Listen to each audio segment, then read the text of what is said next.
confiabilidade dos textos bíblicos. Quem é que lembra disso?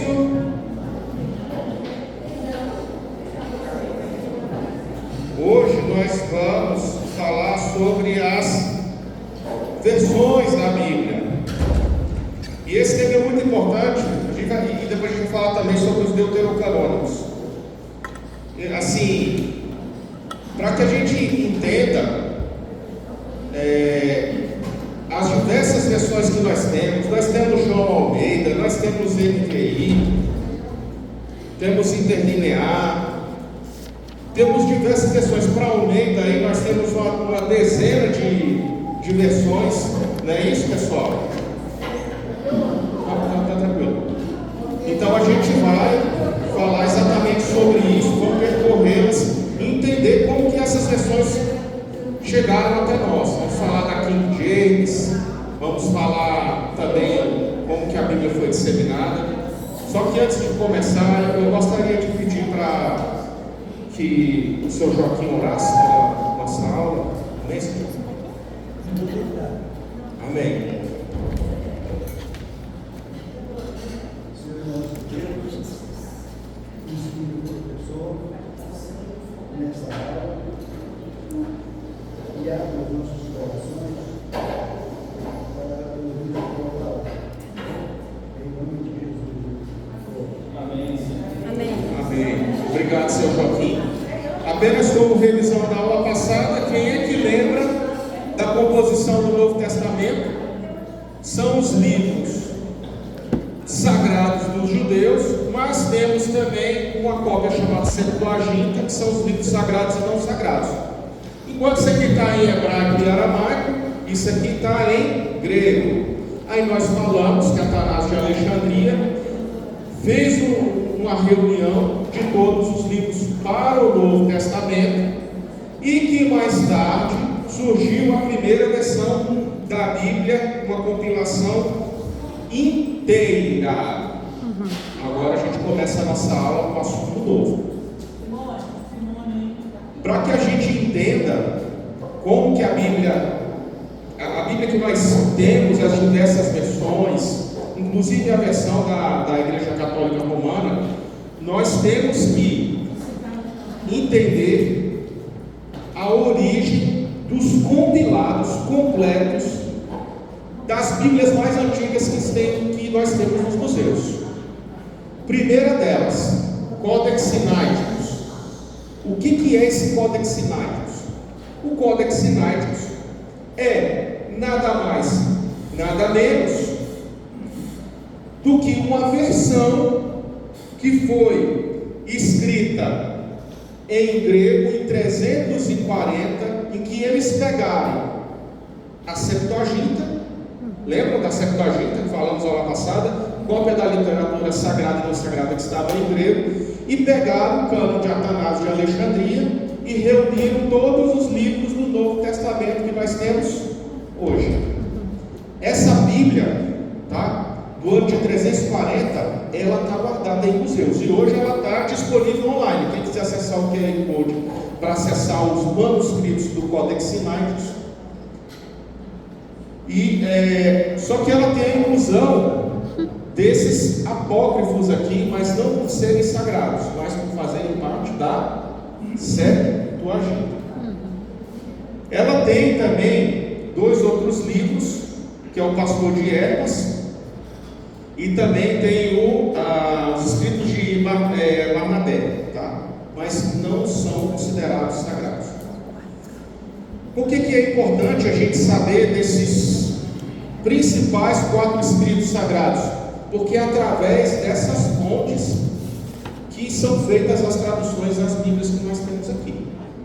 Então, ora eu vou falar, olha, esse texto aqui está no Codex Sinaiticus, esse daqui está no Codex Vaticano, esse daqui está no Codex Alexandrino, esse daqui está no Código Civil, Alguém tem alguma pergunta sobre o Codex Sinaiticus? Entenderam a compilação? É uma Bíblia inteira que nós temos no ano de 340.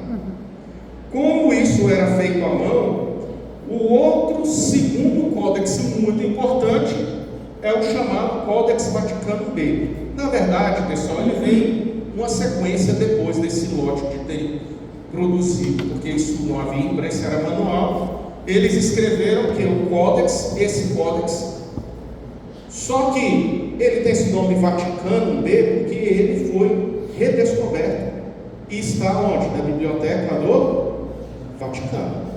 Por isso que o nome é Vaticano B. Está aqui.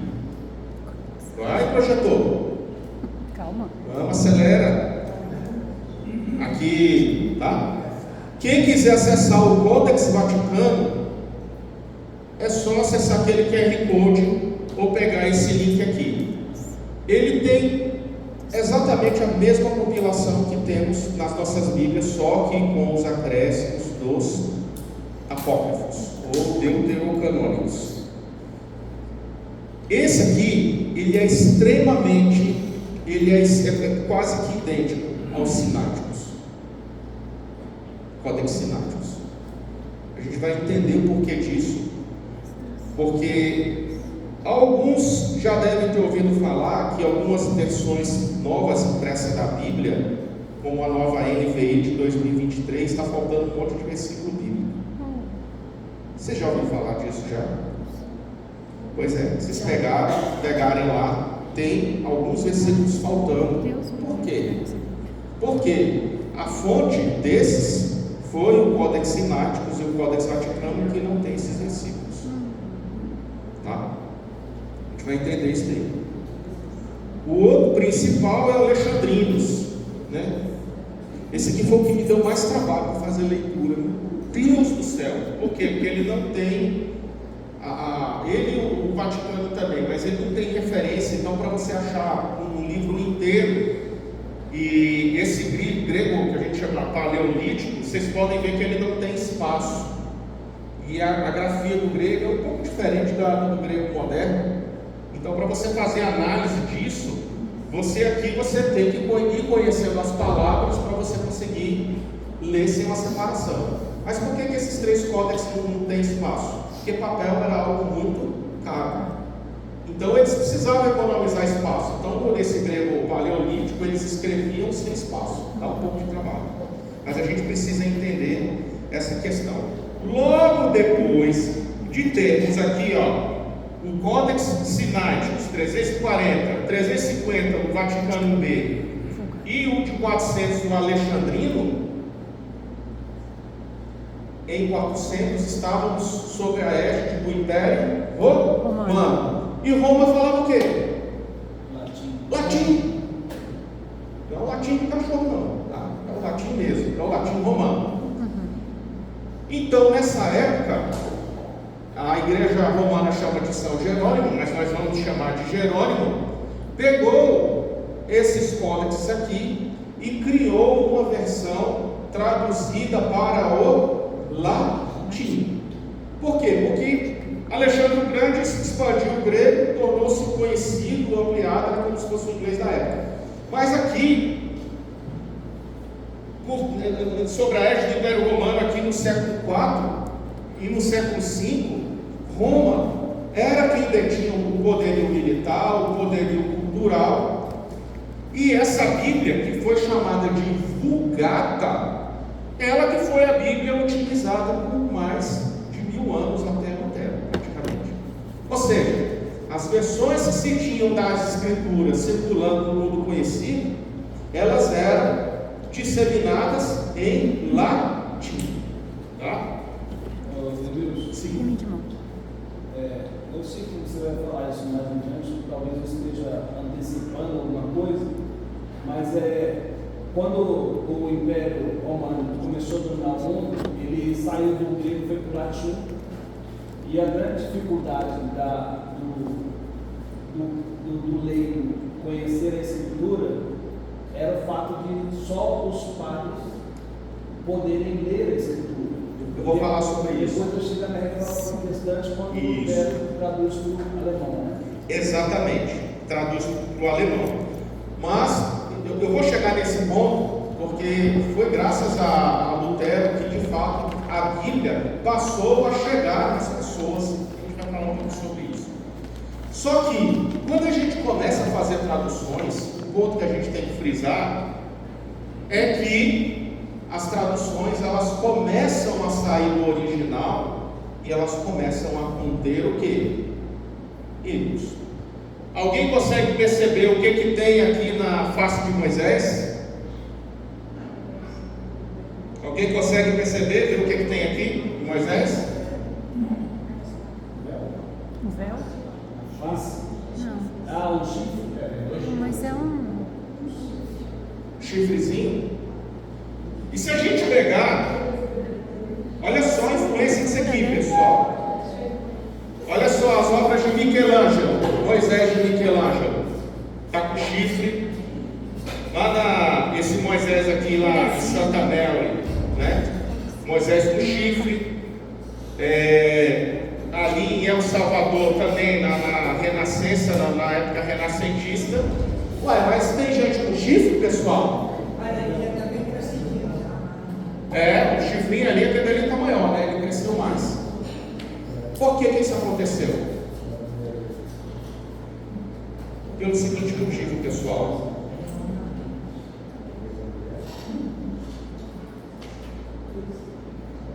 Cadê o slide? A palavra que é usada no hebraico é Querã, que significa resplandecer, irradiar, brilhar. Diz que hoje nas nossas traduções corrigidas do grego para o português, né, diz que Moisés ficou irradiado, iluminante com a glória de Deus. Só que essa palavra Querã, ela deriva da palavra Querem, que são palavras o quê? Muito parecidas. E havia também na cultura antiga, a gente pode ver o exemplo dos vikings e até mesmo de Alexandre o Grande. Tem uma moeda de Alexandre o Grande com chifres aqui. Por quê? Porque no mundo antigo ter chifres era considerado algo vigoroso, poderio, força, né? Virilidade. Então a Vulgata foi traduzido para o latim com a palavra chifres. Vejam só, até a Renascença, muitos acreditavam, por conta da Vulgata, de que a Moisés tinha o quê? Chifres. Vocês conseguem perceber que um erro de tradução pode causar problemas doutrinários seríssimos? E é isso que a gente vai percorrer e vamos falar sobre os erros de tradução que nós temos, tá? Aí tivemos a Vulgata e nós tivemos aí a criação da imprensa e o primeiro impresso da humanidade foi a impressão da Vulgata, que foi a chamada Bíblia de Gutenberg. Imprimiu a Vulgata em latim. E a Bíblia começou a se tornar acessível. Em 1516, Erasmo de Roterdã pega e fala assim: opa, peraí, a gente tem que começar a voltar às Escrituras. Vamos resgatar a Bíblia, já que foi escrita em grego, e vamos reimprimir isso. Então a Bíblia foi novamente reimpressa. A partir da onde? Códex Sinaíticos, Códex Vaticano, Códex Alexandrinos, ou seja, pegaram os originais que temos de 340, 350 e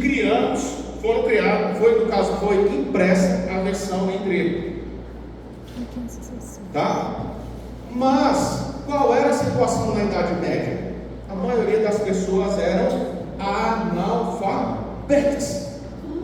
Agora imagine, a maioria das pessoas analfabetas. Só quem era alfabetizado eram os grandes homens cultos da época, que estavam basicamente aonde? Dentro do clero. Aí a gente começa a se questionar: a Bíblia era acessível? Porque se estava em latim, a maioria das pessoas analfabetas não falavam latim. O grego, uma língua que basicamente deixou de ser falada há 1000 anos, pouquíssimo pouquíssimas pessoas falavam latim, grego. Surgiu então, em 1522, a Bíblia de Lutero. Tá? A Bíblia de Lutero, ele pegou as fontes exatamente do grego, que foi a impressão de Erasmo de Roterdã, e traduziu para o alemão. Quando Lutero traduz a Bíblia para o alemão, a Bíblia de fato começa a chegar na boca das pessoas.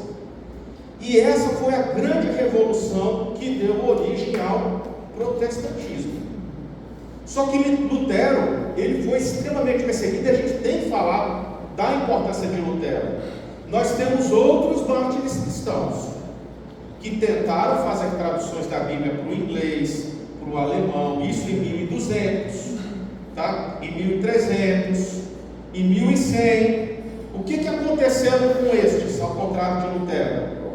Foram todos queimados na fogueira.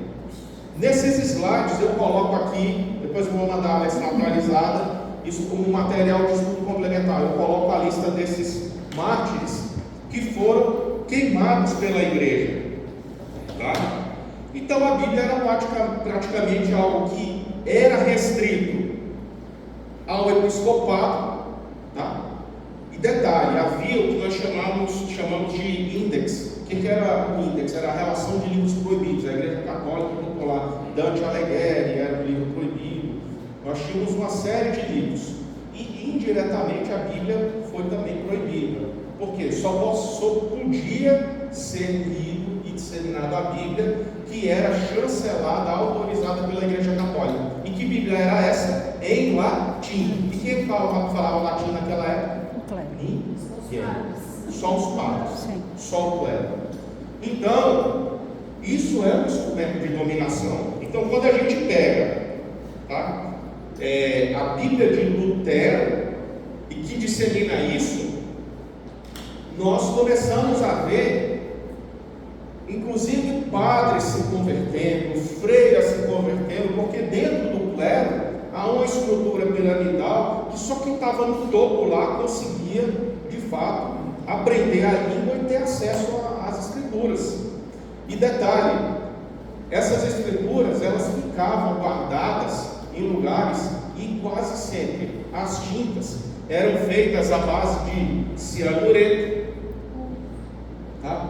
E outros tipos de venenos. Então o que era muito comum? Um camarada inadvertidamente ia lá, alguém que tivesse acesso à Bíblia e não sabia, ao folhear as folhas daquele livro e passar, o que acontecia com o camarada? Morria. Envenenado. Ele ficava envenenado, tá? Aqui a Bíblia de Gutenberg, quem quiser acessar, para fins históricos, a Bíblia de Erasmo de Roterdã. Eu estou colocando os links, pessoal, porque são os links que eu utilizo para poder fazer a leitura desses textos originais, para poder fazer as conferências. Tá? É a minha fonte de estudos hoje. E essa aqui é a Bíblia de Martim Lutero, de 1522. Está aqui, essa é a capa dela, a primeira impressa. Tá? Em seguida, teve toda essa revolução. Para tirar o... Eu vou mandar o... Pode falar, Salvador. Eu também ressalto uma coisa que é muito importante do seu lado negativo e positivo. A Igreja Católica, nesse período, reconhecendo que as pessoas não tinham acesso à leitura, ela investiu em arte a serviço do Evangelho. Por isso que começaram a Renascença. Aí vem justamente a Renascença. Aí vem os escritores, vem os escritores, tentando captar trechos da Bíblia e colocar em arte. Por isso na Capela Sistina, se fez o desenho, o Rafael fez um desenho lá no Nero, da criação. Mas teve outros escritores, Caravaggio, que foram, assim, fizeram grandes obras que até hoje são, você vê na França, nos então, a arte, e isso veio também para o Brasil também. Isso, uma vez no Brasil também, a alfabetização demorou muito tempo para ocorrer.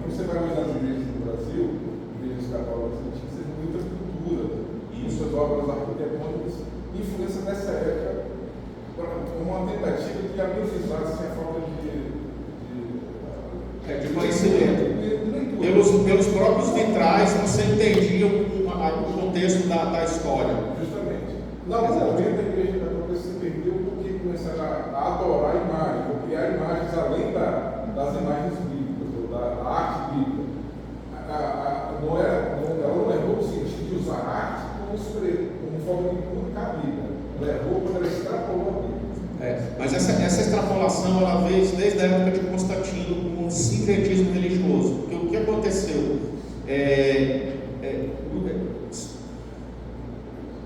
O imperador romano ele não tornou o cristianismo como religião oficial, mas permitiu. Qual foi a história? Ele estava numa guerra e o Império Romano estava colapsando, porque muitos soldados estavam se convertendo. Ao invés de ir para a guerra, um soldado romano cristão, ao invés de matar e subjugar, o que eles estavam fazendo? Eles preferiam morrer do que matar, do que violar por conta da sua fé. Então, por isso que Roma teve o cristianismo como um dos inimigos principais, e isso influenciou severamente no colapso do Império Romano. Então, ele percebendo que o seu Constantino, que o Império estava colapsando, aí tem aquela série de frases que ele diz o seguinte: se meu inimigo é maior do que eu, unir-me-ei a ele. Então ele inventou uma batalha, disse que vinha um símbolo da cruz andante, e com essa cruz ela andava para lá e para cá e falava assim: com este símbolo vencerás. E com isso ele falou: olha, tá vendo? Então eu venci agora essa batalha porque eu usei a cruz. Mas isso tudo foi um enredo para, ao perseguir os líderes principais da igreja, ele conseguir impor o domínio, o império, mas para agradar os romanos, ele criou o sincretismo religioso. Falou: Pedro é Júpiter, Marte é Paulo, Saturno é fulano de tal, Artemides é Maria. Você pega a Artemides mesmo, é a mulher com a criança que é a mesma, que está tratando do menino Jesus.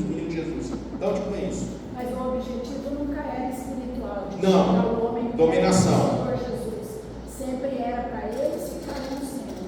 Então, exatamente. A igreja romana, quando fez isso, mesmo na parte artística e tudo mais, ela queria continuar cegando as pessoas naquele caminho que eles estavam acostumados a seguir, que não era Jesus. Como o Ronaldo bem pregou hoje, na transfiguração, só restou Jesus.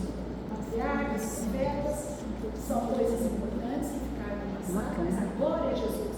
Então isso atrapalhou muito. Eu lembro de na missa em latim, eu tinha fé, e eu queria ter fé. Quando eu soube que existia só Jesus, eu quis mudar, porque como é que você vai fazer uma coisa que você não entende? Eu creio que assim, a igreja romana colaborou muito para afastar pessoas de Jesus. Mas o intuito era esse. Por quê? Porque se você... que foi o que aconteceu com Lutero. Quando Lutero teve acesso às Escrituras, uma coisa que ele ficou muito evidente, que a salvação é pela graça mediante a fé, e não por indulgências. E a gente vai falar sobre os deuterocanônicos, que a igreja, ela cobrava terreno no céu, ela vendia, criou o purgatório. Então tudo isso tem nos livros deuterocanônicos. Lá no livro de Macabeus, algumas histórias falaciosas, porque esse era o negócio da igreja, que ela não obtinha recursos, Vamos voltar aqui, Bíblia King James. A gente viu que em 1516 imprimiram em grego, em 1500 e alguma coisa teve a Bíblia em alemão, e o rei Tiago, da inglês, ele solicitou, junto com seus pares, uma tradução do grego para o inglês. Essa tradução, em 1611, ficou conhecida como a Bíblia King James. Por que é importante falar dela? Porque basicamente todas as nossas traduções, elas são, em grande parte, quando o tradutor tem dúvida, aonde que ele vai recorrer para poder fazer essa tradução dinâmica para o português? King James. Só que isso tem um problema extremamente grande. Eu vou falar sobre os impactos. A Bíblia impressa deu acesso aos letrados Primeiramente, a Bíblia de Lutero democratizou o acesso para as pessoas comuns, né? Levando milhares de leitores a ter uma rotina diária de ler a Bíblia. Olha que bênção! E quem lê a Bíblia automaticamente se afasta da igreja romana. Simples assim. Então, acabou enfraquecendo o monopólio e criou o que nós chamamos de sola escritura. O que é o movimento que nós seguimos? Sola escritura, ou seja, somente a Bíblia. Porque a igreja, depois disso daqui, começou a reforçar de maneira muito enfática a sua autoridade, inclusive a sua autoridade oral, ou seja, os seus costumes estão acima das escrituras, porque segundo ela, eles é quem juntaram as escrituras, eles é quem formaram o cano, eles são a igreja original. Então, sobre essa falácia, eles impuseram e impõem ainda um tipo de monopólio interpretativo. Então, o movimento sola escritura, ele vem exatamente a isso. E isso trouxe benefícios secundários. Isso, além do alemão, a primeira Bíblia ser impressa em alemão, favoreceu ao que nós temos do alemão moderno, foi graças a Lutero que começou-se um processo massivo de alfabetização. Um foco em quê? Para que as pessoas pudessem ler as Escrituras. Para mim é muito bonita essa questão pelo seguinte: Deus, ao longo da história, mostrou o seu poder usando de vários meios. Esse momento que você está falando de Lutero, trazer a Bíblia para o alemão e fazer uma interpretação só da Escritura, é maravilhoso. E também saber que a ciência estava a serviço do cristianismo, que nessa época quem inventou a imprensa, né? Exatamente. Então, assim, o fato de Deus usar de mecanismos humanos e divinos para manter as suas escrituras acessíveis é muito bonito de ver, porque assim, não é obra do acaso isso tudo que você está falando. De maneira alguma. Isso aí é o dedo divino, porque muitos pagaram com a própria vida sendo queimados na fogueira, tá? E Lutero enfrentou a igreja romana. Ele se casou com uma ex-freira que se converteu a Cristo por ter acesso às Escrituras. Ela era muito mais jovem. A Alice até fazer uma apresentação, a gente estava vendo, ia ser fazer o papel da esposa de Lutero, e a gente ficou muito assim comovido, porque como Lutero era muito mais velho, ele morreu, e ela passou uma enorme necessidade, mesmo Lutero tendo essa grande importância, isso por conta da perseguição da igreja romana, tá? Então todos aqueles que ousaram a disseminar o evangelho, eles foram severamente perseguidos, eles foram severamente criticados, eles foram severamente tentaram destruir a reputação desses homens a todo custo, tá? E depois de Lutero não foi mais possível fechar as escrituras. Eis a importância de Lutero. E a gente vai falar sobre as principais versões em português, e depois eu vou entrar nessa questão dos erros. A gente precisa entender o contexto da King James, o colapso que existe na tradução do grego para o King James, para a gente entender os erros que a gente tem na Bíblia em português. E saber, aqui eu vou dar uma orientação, uma opinião minha, qual é a versão do que eu já estudei, já li, que é o mais próximo das Escrituras mesmo, tem menos erros. A gente tem aí o padre João Ferreira de Almeida, que ele traduziu a Bíblia completa, mas, quer dizer, quase completa, porque ele não conseguiu terminar tudo, tá? Foi terminado depois pelos seus seguidores. Então a gente tem aí 1681, ou seja, assim que a King James ela saiu, com certeza ele inspirado na King James, ele falou, cara, vou traduzir isso aqui para o português, tá? Para ter acesso. Temos a Almeida Revista Corrigida de 1898. Depois temos as correções dela também, que foram apenas atualizações para o português moderno, tá? Porque Esse aqui era um português bem antigo. Aí temos em 1959, a Almeida Revista Atualizada, que eles fizeram a atualização dos vocábulos dessa daqui. Temos a Almeida Corrigida Fiel, preserva o texto tradicional, tá? Corrigindo pequenas questões gramaticais, apenas de português, mas mantendo aquela versão lá de 1681, isso é muito importante. Aí temos algumas versões que, para mim, são, desculpa, lixo, sabe, é lixo mesmo.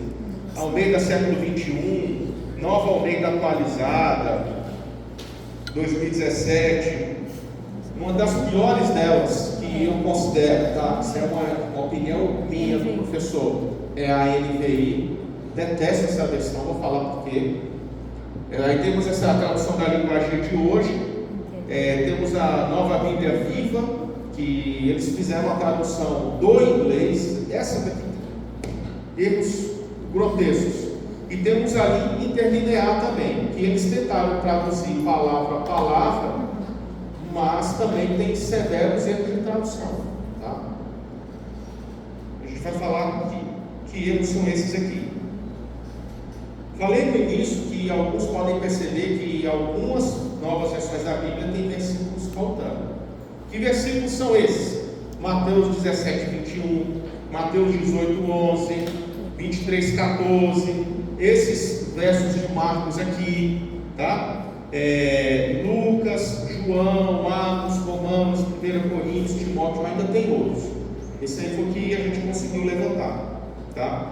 Numa busca na internet mesmo. Eu não consegui, porque para fazer essa análise com todas essas questões, eu fui pegando de pessoas que fizeram críticas. Opa, peraí, deixa eu dar uma olhada, ou realmente está faltando, mas ainda tem os demais livros. Por que esses textos estão faltando? A Bíblia está sendo adulterada? Sim ou não? Na verdade, não. O que está acontecendo? Muitos estão, hoje, o grego, por incrível que pareça, né? Tem mais gente falando grego hoje do que há 300 anos atrás, 200 anos atrás, e hoje a gente tem acesso a todos esses códex, o Sináitico, o Vaticano, o Alexandrinos, o Erasmus, tá? De Roterdã, que é de 1500. E esse daqui foi o que eu fui pegar, né? Eu tive a trabalheira lá de pesquisar. Cara, eu vou pesquisar em cada um desses aqui. E de fato, né, quando lá no verso 21, né, que diz lá, e Jesus lhe disse: por causa da vossa incredulidade, porque em verdade vos digo que estiver de um grão de mostarda, direi esse monte: passa daqui para colar, e há de passar, e nada vos será impossível. Aí esse trecho aqui do 21, esse aqui é o que não tem. Mas essa casta, né, de demônio, né, só se expulsa senão com jejum e oração. Codex Sinaiticus 340, não tem esse verso 21. Codex Vaticano B 350, não tem esse verso 21. Codex Alexandrino só tem a partir de Mateus 25, não tem, tá? Então ele defragmentou-se isso daí, a partir de Mateus 21. Então nós não temos no Códex Alexandrino. Lá Erasmo de Roterdã, foi a primeira impressão em grego, também não tem esse verso 21. Da onde que apareceu isso daí? Eu também estou tentando descobrir até hoje. Muito provavelmente alguma nota de rodapé, e alguém, por fazer uma tradução, foi lá e inseriu isso daí. Mas nos antigos, e aqui está o trecho do Codex Sinaiticus. Ele que é bom de grego, vocês podem analisar aí, né? Podem ajudar com o George. Não tem esse verso 21. Então, pessoal, eu confesso que eu não consegui checar a todos isso daqui. Só o 21. Só o 21. E isso, se a gente pega, colapsa muitas igrejas neopentecostais, né? Que falam: você tem que jejuar, esse tipo de caça de demônio só sai com jejum e oração. Aí quando você vê que a Bíblia, de fato, os originais não tem isso, você começa a perceber uma coisa: opa, peraí, se uma caça de demônio só sai com jejum e oração, então é por meio das suas obras, deixa de ser o poder de Jesus. Concorda comigo? Então, se os demônios saem pelo poder de nome de Jesus, o fato de você estar lá jejuando e orando é diferente, porque é o nome de Jesus que tem todo o poder, sabe? Então esse é um movimento importante, porque nós temos que voltar aos escritos originais. Isso é claro, isso é evidente. Isso em parte colapsa, né, uma grande parte da doutrina neopentecostal. Pode falar. Só lembrando que normalmente ela escreve entre parênteses. Entre parênteses. Ela significar que pode ter sido um comentário do Exatamente. que ela fazendo. Então toda vez que você vê entre parênteses do lado, Isso significa que é um texto que não está em todos os manuscritos. Não está nos originais. Isso aí é fácil, tá, pessoal? Não está nos originais. Esse caso aí, eu chequei, estava trabalhando para fazer isso, tá? E o outro problema é a influência da King James. Falei para vocês que é muito perceptível que muitos dos tradutores que estão fazendo para o português, quando eles têm alguma dúvida no grego, tá? Ou eles tiveram dúvida no grego, hoje você tem um monte de gramática, tem muito mais estudos, tá? Você tem um processo de decodificação muito mais apurado para você ter um entendimento mais preciso do que tinha há 100 anos atrás. Então as pessoas iam lá na King James. Só que qual é o problema da King James? Tá? É que é o seguinte. Agora eu vou falar um pouquinho do português. Nós temos no português o nosso gerúndio, cantando, andando, ou seja, uma ação continuada. Nós temos o particípio, né? Cantado, né? Oi? Cantado, né? Cantado, falado e coisa e tal. Essas estruturas que nós chamamos de gerúndio particípio no grego são chamadas todas de particípio, e nós temos um monte de particípios lá. Qual é a grande problemática? O inglês não possui essas estruturas.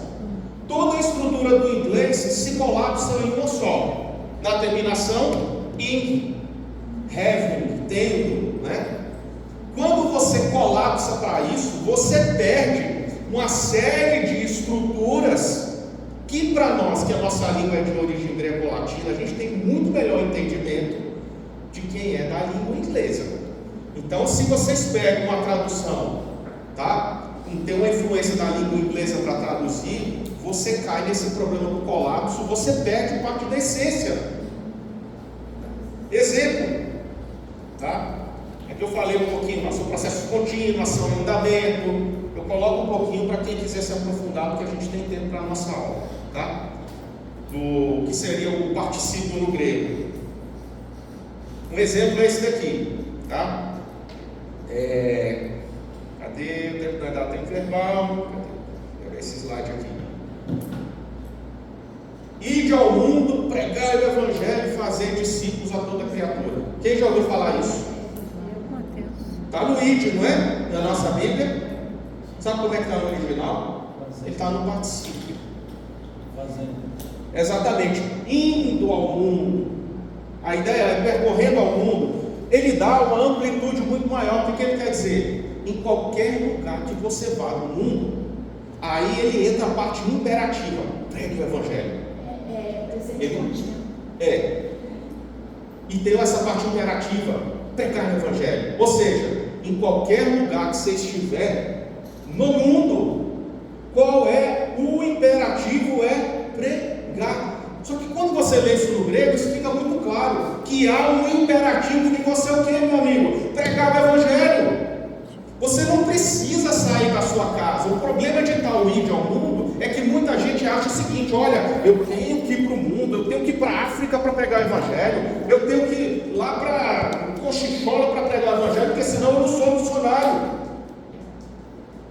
Um simples erro de tradução leva a um problema muito sério, teológico, de algumas pessoas acharem que a obrigação é sair da sua casa para ser um missionário. Não!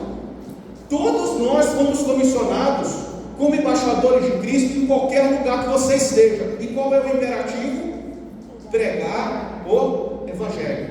Isso no grego, pessoal, o verbo é imperativo. É imperativo. Eis que isso daqui tá? É um erro de tradução. E nós temos muitos outros, tá? No final das contas, são erros que influenciam demasiadamente a questão doutrinária? Não. Mas em alguns pontos ele pode influenciar. Então é importante a gente saber de que temos essas Bíblias mais modernas que em tese estão faltando versículos. Eu ainda vou fazer esse trabalho, pessoal, de checar tudo, né? Checar tudo em todos esses códices. Eu tenho depois, você falou das formas de tradução? Não falei das formas de tradução, não. Né? Mas se você quiser falar. Não, porque você voltar o slide das traduções. Volta lá. Aqui. Isso. A gente tem, no Brasil e no mundo, qualquer tradução da Bíblia, a gente tem mais ou menos 3 formas de tradução diferentes. Equivalência formal, que é uma tradução mais literal, a equivalência dinâmica e a paráfrase. Mais ou menos 3 formas de tradução. Então a gente tem aqui em português, por exemplo, uma formal é a Almeida Revista e Corrigida. Ela é mais literal, né? A posição do texto, do grego ao inglês, do português, difere. Eles têm que traduzir da maneira mais literal possível. Então, a frase não fica tão suave no português. Aí tem a tradução dinâmica, que ela tenta adequar para o português, dentro da norma portuguesa. E a que eles chamam de paráfrase, né? Essa que eu falei agora, a dinâmica. Almeida Ara, século XXI, e nova Almeida, que é uma revista atualizada. É uma revista atualizada. E tem também a Almeida Revista Corrigida, que é a da Tom Souza, né? A Thompson é uma versão diferenciada, edição contemporânea. Eles fizeram só para a Thompson. E aí é uma. As editoras brasileiras, cada um pega uma para si, né? Aí vem a NVI, que também é dinâmica, e tem as que são paráfrases, você falou muito bem. Uma paráfrase que ajuda para o novo, que depende do público também, né? Você dizer, vou ensinar a criança, vou usar uma revista corrigida para a criança. Não, eu posso começar ensinando ele uma nova que está sendo lugar de hoje, que é uma paráfrase. A Bíblia Nova, né? Nova Vida, né? A Bíblia Viva, ela foi uma tradução de um pai para o filho. Se olhar a história dela, o pai traduziu para o filho. Publicaram ela para todo mundo, mas ele traduziu a Bíblia para o filho entender, porque a época não tinha uma Bíblia, uma paráfrase, uma versão para que a criança entendesse. É diferente. Mas quando a gente vai ficando mais maduro, mais velho, a gente vai pegando as Bíblias que tem uma versão melhor. Aí, outra, a mensagem, eu não gosto, é uma Bíblia que ela é uma paráfrase também.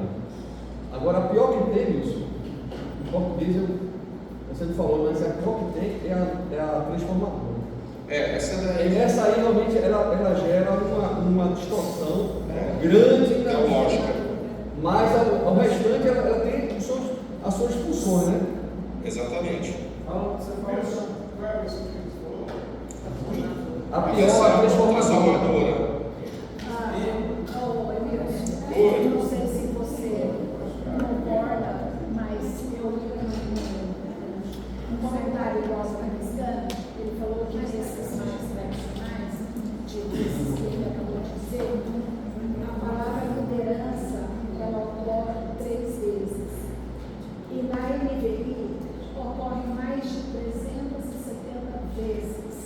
Porque vem do inglês. O mundo religioso busca isso para mandar nas pessoas, para alienar as pessoas. Então, eu nem tenho NVI em casa, porque eu não acho que ela faz também. Eu prefiro usar NTLH quando estou com uma pessoa mais simples, eu também sou simples, e eu mostro Jesus. Agora, eu acho muito perigoso quando um está mostrando para Jesus, porque se eu nunca mais tiver oportunidade com aquela pessoa, e e ela estiver vendo na escritura Jesus, amém. Né? Porque é muito bom ter você aqui com todo esse conhecimento e sabedoria, mas é como você acabou de falar de Mateus 28. Você não precisa ir no mundo inteiro, você precisa pregar o Evangelho constantemente. Constantemente, O exatamente. Pregar. Presente contínuo. Exatamente. Então, isso aqui é uma opinião. Pode falar, Saulo. Ele tinha perguntado primeiro. Você pegar a palavra, uma pessoa do mundo, é como você ir no mundo. Sim. Você está aqui e pegar uma pessoa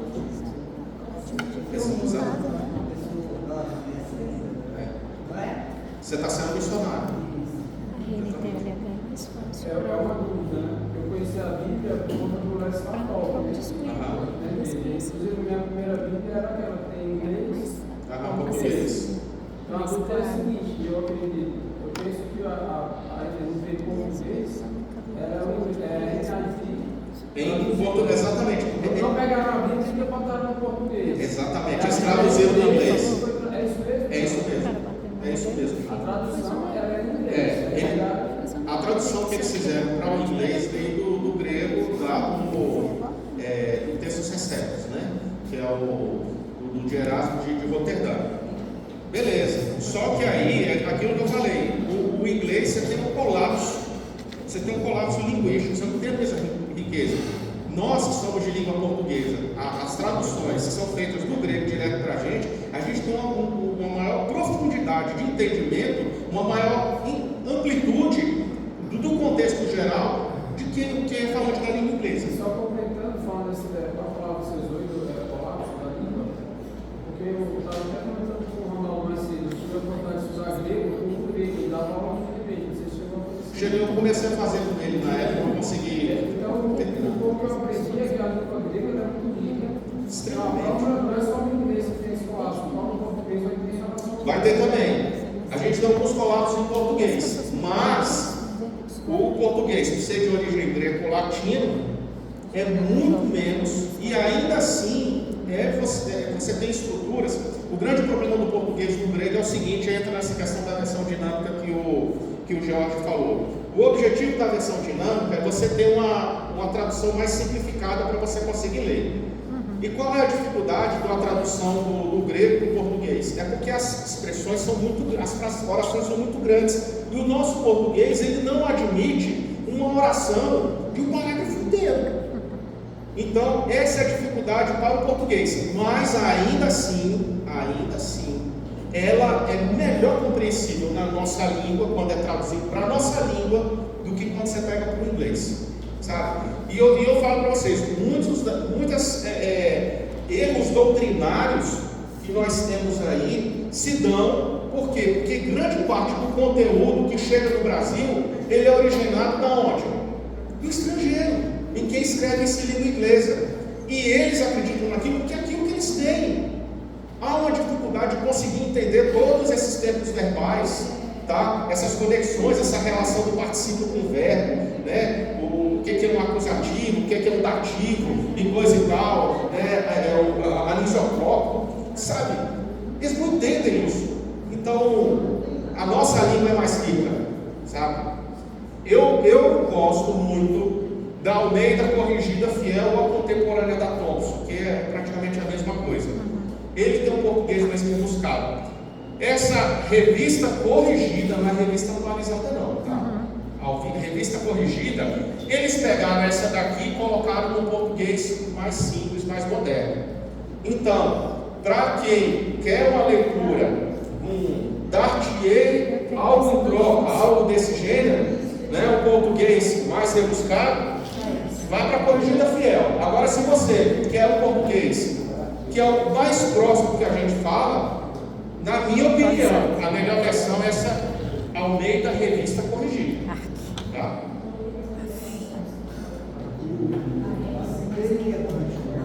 Oi? Inerrante. Você vai para os originais, a questão assim, tem coisas que são cristalinas, muito claras. Sim. Deixa eu concluir.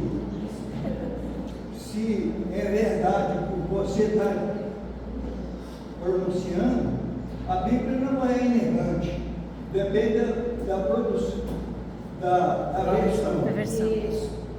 Depende da versão. E do cuidado do tradutor. Sim. Do cuidado do tradutor. Precisa ser fiel, Por isso que é ideal, né?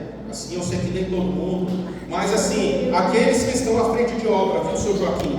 A grande questão é porque a gente falou sobre algumas questões da Septuaginta, a gente falou da inerrância da Bíblia, né? Que a Bíblia é a palavra de Deus.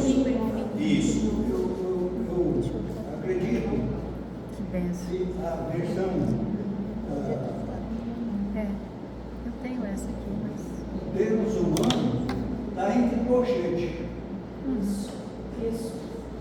Aquelas pessoas que têm dificuldade de Porque tradução. Sim. Elas estão em colchete. Muitos vão entre aspas. Elas estão entre aspas. Você diz que não está entre colchete. Às vezes não, às vezes eles colocam entre aspas. E algumas eles não colocam, você não sabe.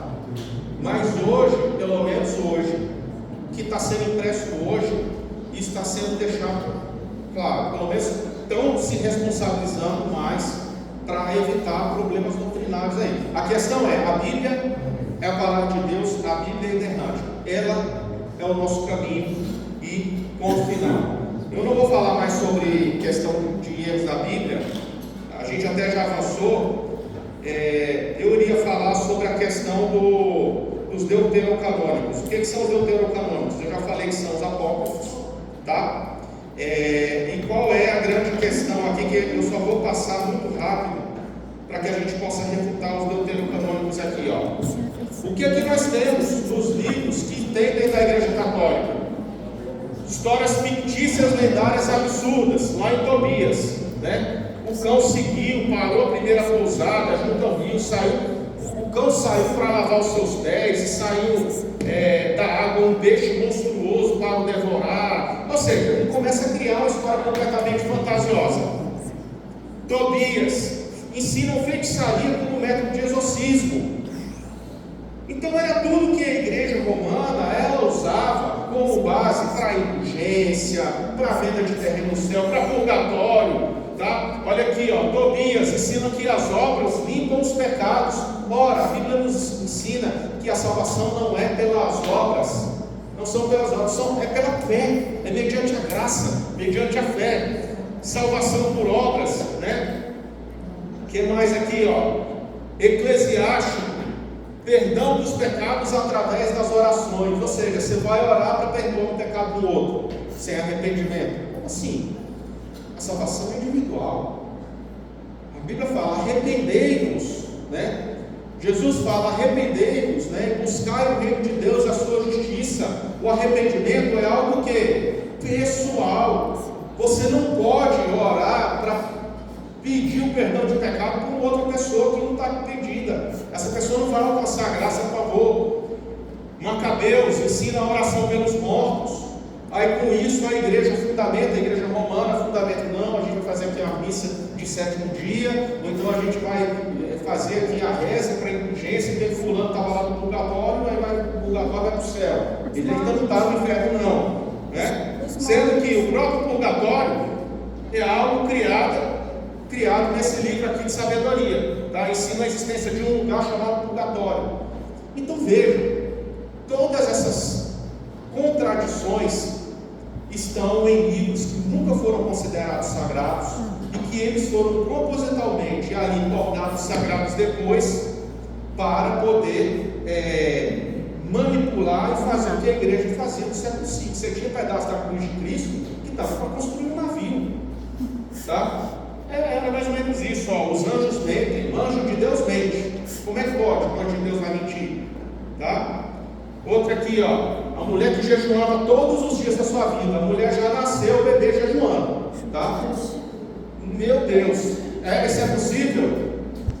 Tá? Atitudes anticristãs como vingança, crueldade, egoísmo, tá? Outras questões também, isso aqui eu vou deixar para fins de consulta.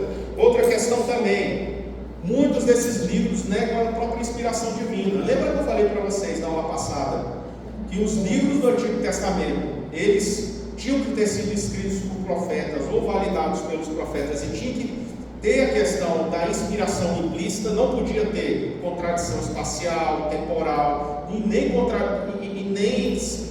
algum momento ele afirmar que não havia inspiração divina. Aí você pega o livro de Macabeus, aí fala lá, ó, se isso foi inspirado por Deus, eu não sei. Opa, peraí.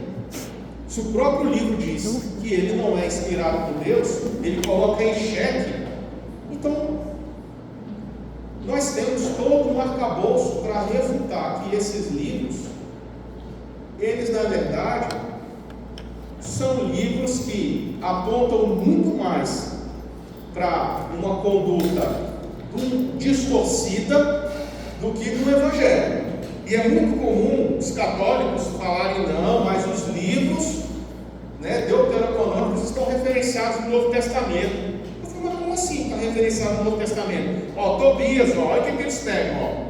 Tobias, algum tempo depois, num dia de festa religiosa, foi preparado um grande banquete na casa de Tobias.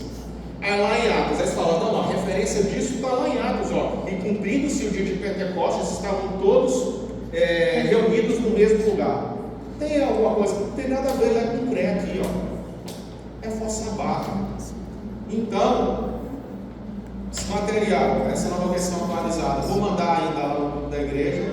Eu coloquei uma série de conteúdo complementar, acabou o seu tempo, eu sei. Então, uma série de conteúdo complementar para quem gosta, eu falo de outros assuntos também, da questão popular, seitas judaicas. Então é isso, pessoal. Aula que vem a gente vai estudar sobre a Torá, alguns livros da Bíblia, e a gente começa uma questão mais de Bíblia mesmo, tá? Eu gostaria de pedir aqui, João, pode orar? Você? Então, ano que vem nós continuamos. Eu vou continuar só ano que vem, mais um domingo, né? Porque quando eu vou viajar. Ah, tá. Obrigado, Senhor Deus.